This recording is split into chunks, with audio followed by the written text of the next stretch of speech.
박 PD의 픽. 중견 패션 기업에서 10년간 일한 30대 중반의 J씨.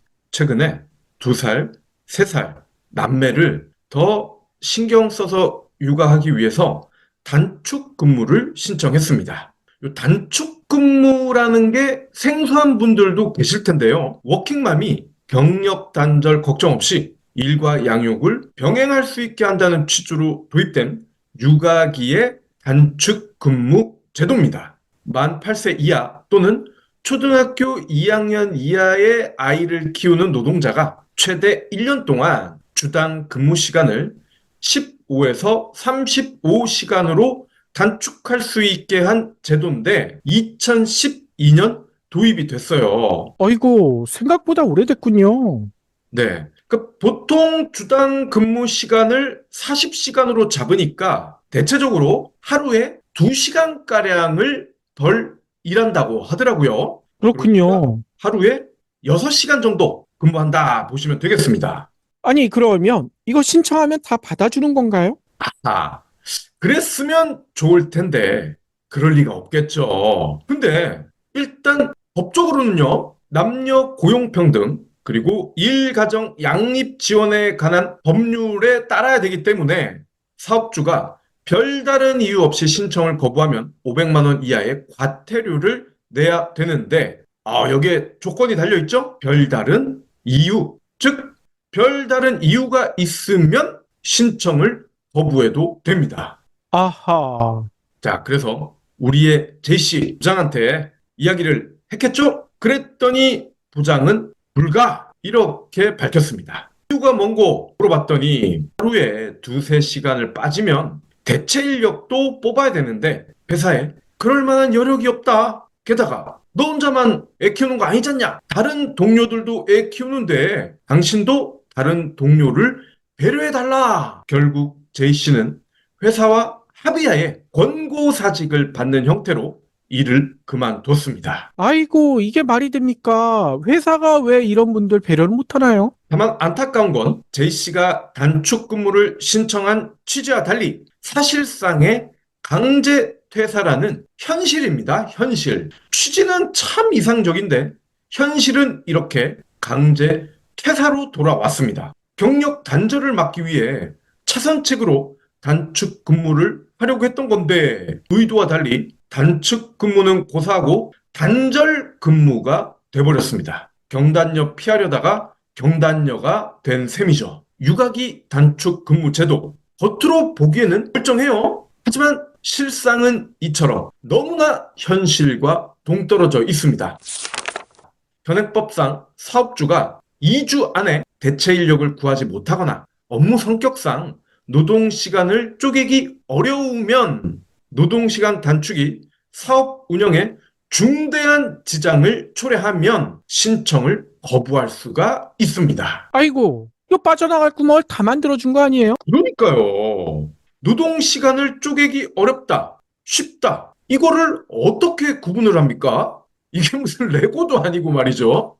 그리고 중대한 지장이냐, 덜 중대한 지장이냐, 15%만 중대한 지장이냐, 이걸 누가 평가를 할 수가 있겠습니까? 회사가 대체 인력 고용에 적극적으로 나서지 않거나 주관적으로 중대한 지장이 있다고 판단이 되면 신청자로서는 거부를 당해도 대책이 없다는 겁니다. 제도가 생긴 지 10년이 넘었지만 이러한 이유들 때문에 사용률이 지극히 낮아요. 얼마나 되는 거 봤더니 5.4%에 그쳤습니다. 5.4%면 글쎄요. 이건 사업주의 자식이거나 사촌 친척이거나 아니면 사돈에 가까운 친척이거나 여기에 해당되는 사람 아닙니까? 그렇겠죠. 뿐만 아니라 이거 어려운 상황에서도 단축 근무 제도를 썼을 경우에 불이익이 있는 경우들도 있다면서요. 맞습니다. 유급 연차 휴가가 줄어듭니다. 이게 또 왜 그런가? 근로기준법은요, 1년 동안 80% 이상 출근한 노동자에게 최소 15일의 유급 연차를 보장합니다. 1년 동안 매일 2시간 이상 육아기 근로단축을 사용한 노동자는 이 법에 근거해서 유급 연차가 15일에서 12일로 3일이 줄어든다고 합니다. 아이고, 사업체 설명은 예상 가능하죠? 최장 1년이나 하루에 1시간에서 5시간만 업무를 대신해 줄 인력이 누가 있냐? 네가 찾아와서 일 시켜봐라. 이렇게 하소연을 하겠죠. 그리고 다른 직원에게 업무 부담이 돌아갈 가능성도 크고 대체 인력을 어렵게 구한다 해도 업무 숙련도가 떨어지면 그 손해는 누가 책임지냐? 이렇게 하소연하고 있습니다. 그렇군요. 아니, 그러면 정부는 손 놓고 있는 건가요? 뭐 정부도 이렇게 만들어는 놨는데 실효성은 없다고 욕을 바가지로 먹고 있기 때문에 가만히 있으면 안 되겠죠. 뭔가를 보여주고는 있대요. 현재 단축근무를 30일 이상 허용한 우선 지원 대상 사업주에게는 노동자 1인당 월 30만 원씩 지원금을 준대요. 근데 월 30만 원 가지고 이게 될까요? 또 중소기업 사업주의 경우에는 노동자가 단축근무를 주 10시간 이상 사용하고 그 업무를 분담한 동료가 보상을 받으면 정부가 회사에 최대 월 20만 원을 지원을 하는 그 제도를 운영을 하고 있는 게 아니라 올 하반기에 시행할 예정이라고 합니다. 참 빨리도 하네요. 근데 딱 봐도 듣기만 해도 전혀 도움이 안 되겠죠? 이건 해결책이 아니라 더 큰 논란과 갈등을 만들 가능성이 커 보입니다. 결국 사업주의 마인드가 문제죠. 사장님이 앞장서서 아기를 키우는 직원들을 위해서 2시간 일 덜해도 돼. 흔쾌히 결정을 할 수가 있어야만 이 제도가 현재 제도상에서는 원활하게 시행이 될 수가 있는데 이런 사장님은 100명 중에 5명밖에 없다는 게 우리의 현실입니다. 그러니까요. 육아 관련돼 가지고 여러 가지 얘기가 많이 나오고 있는데 그중에 가장 앞서가는 나라 중에 하나가 스웨덴 아닙니까? 스웨덴 같은 경우에는 라떼파파가 있을 정도로 아빠들이 아이를 보는 경우들이 상당히 많다고 하는데 그 중요한 요인 중에 하나가 이렇게 단축근무, 이 육아휴직을 썼을 경우에 필요한 인력, 이거 직장인들 그 노동자에게 책임을 지는 게 아니라 그 회사 대표, 사장한테 지우고 있다고 하더라고요. 사장이 알아서 그 대체 인력을 찾지 못하면 페널티를 받는다고 합니다. 네. 그러니 사업주가 이거 적극적으로 쓸 수밖에 없다는 거예요. 우리나라도 모든 책임을 사장한테 지워야지 이런 문화가 정착되지 않을까 이런 생각도 들어요. 맞습니다. 그게 현재 북유럽에서는 상식이 됐습니다. 근데 우리는 아직까지는 그게 상식이 안 된 거죠. 상식 이야기 나왔으니까 오늘 상식을 깨는 그런 이야기를 한번 해볼까 합니다. 누군가가 쉬거나 일하는 시간을 줄이게 되면 다른 직원에게 업무 부담이 돌아가는 게 현재 우리의 상식입니다. 근데 진짜 그게 진정한 상식일까요?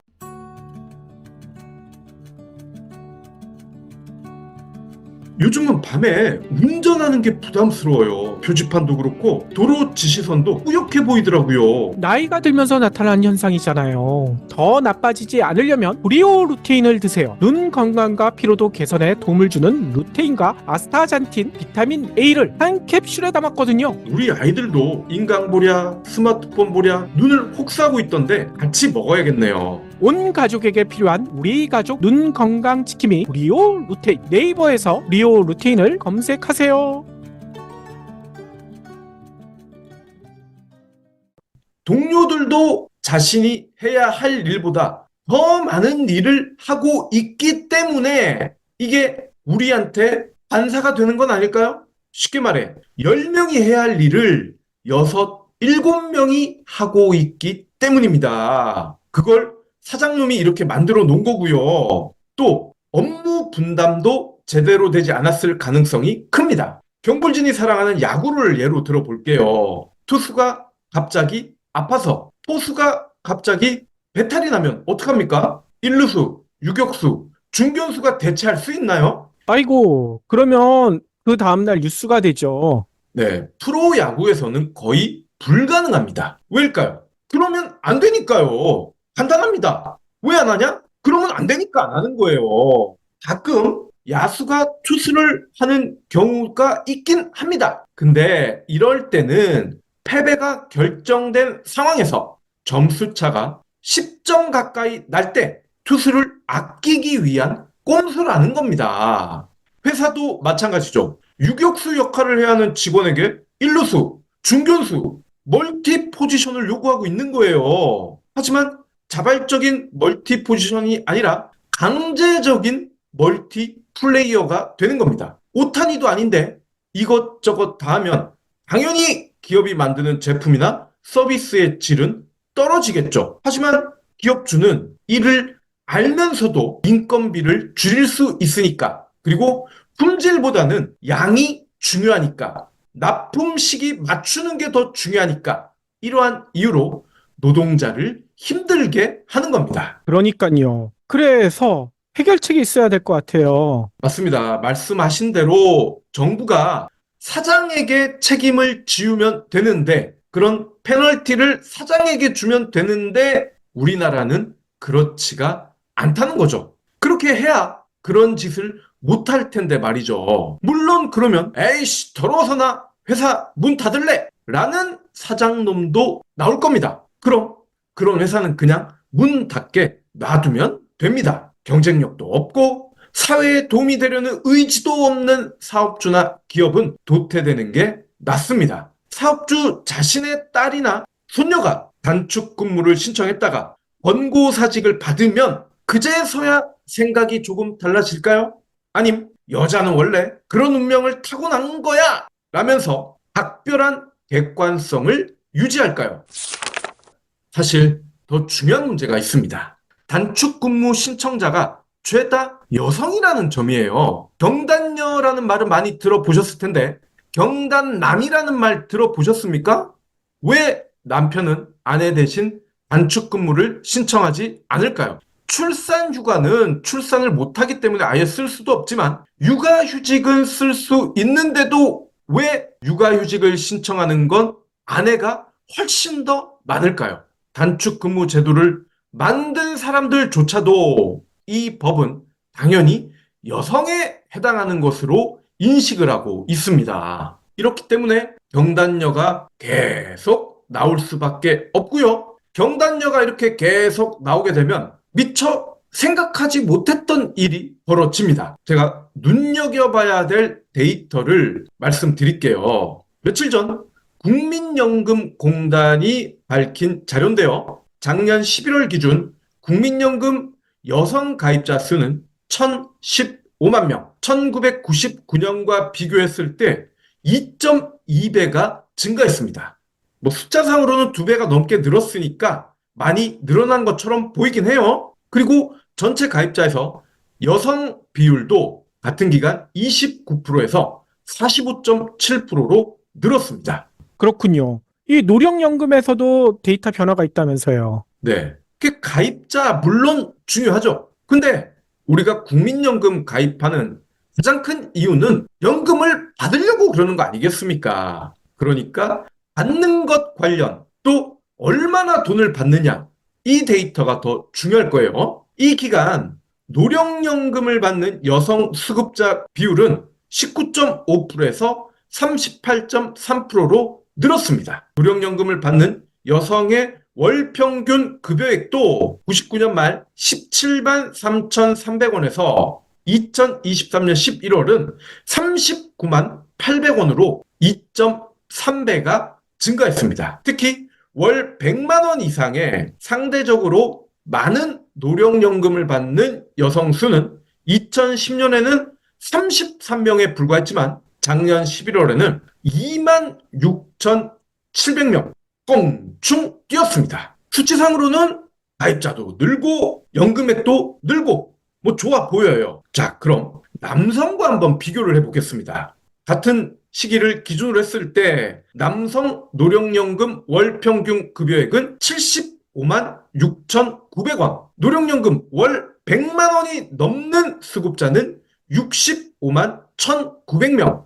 여성과 비교를 해보면요. 월 평균 급여액은 여성은 절반, 100만 원 이상 수급자는 무려 24분의 1 수준에 그쳤습니다. 이렇게 차이 나는 이유가 뭘까요? 네, 여성이 출산과 양육으로 경력이 단절된 탓입니다. 한국보건사회연구원 측에 따르면요, 실제 생애 주기별로 보면 20대까지는 남녀 국민연금 가입률에 차이가 거의 없고, 오히려 20대 초반은 남성의 군복무로 여성 가입률이 더 높다. 그런데 30대부터 여성 가입률이 낮아지더니 30대 후반에는 남녀 가입률 격차가 크게 벌어지고 이후에 다소 줄어들긴 하지만 50대 후반에도 많은 차이가 발생한다. 이렇게 설명을 합니다.